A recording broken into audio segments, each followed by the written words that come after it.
को भोजन नहीं करा पा रहे, गौ माता को भोजन नहीं दे पा रहे, श्वान को, कुत्ते को भोजन नहीं दे पा रहे, कौए को भोजन नहीं दे पा रहे हैं, किसी कारणवश हम श्राद्ध नहीं कर पा रहे हैं, किसी कारणवश हम पूर्वजों को नहीं मना पा रहे हैं, ऐसा कोई घर नहीं जिसके घर के पितृ श्राद्ध पक्ष में पृथ्वी पर नहीं आते।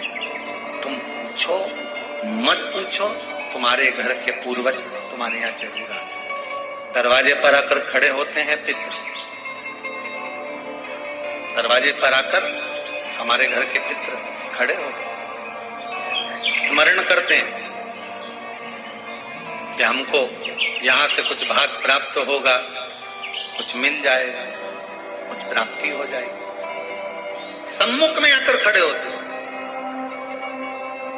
पितृ पक्ष में अगर पितरों को भोजन नहीं मिलता, साल भर भूखे रहते हैं।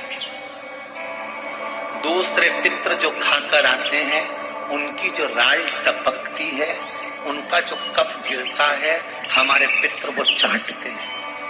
वो चाटते हैं तो बद्दुआ देते हैं कि मैं इतना भरा पूरा छोड़ कर आया था, इतना देकर आया था, कम से कम आज मुझे कंडे पर घी और शक्कर ही छोड़ देते, गुड़ का ही भोग लगा देते, कम से कम मुझे राल चाटने को तो नहीं पड़ता। बद्दुआ देते हैं साल भर, इसलिए घर में सुख नहीं रहता, शांति नहीं रहती, पैसा नहीं टिकता, शुभ कार्य नहीं होता, बड़े दुखी होते हैं पितृ, बड़े दुखी होता है। किसी किसी व्यक्ति के जीवन में क्रोध होता है। आपको लगता है कहीं कहीं कि मेरे पितृ मुझ पर क्रोध कर रहे हैं। आपको कभी कभी लगे कि मेरे ऊपर पितृ दोष लगा हुआ है, या पितरों का श्राप लगा हुआ है, या हमारे यहाँ पर लोग अधोगति में ज्यादा मर जाते हैं, हमारे यहाँ ये काम ज्यादा हो जाता है, तो निवेदन है, श्राद्ध पक्ष चल रहा है, प्रयास करिएगा। एक चावल की कटोरी में, कटोरी के अंदर थोड़ा सा चावल रख लीजिए कच्चा, तो चावल की कटोरी में एक बेलपत्र, थोड़ी सी दुर्वा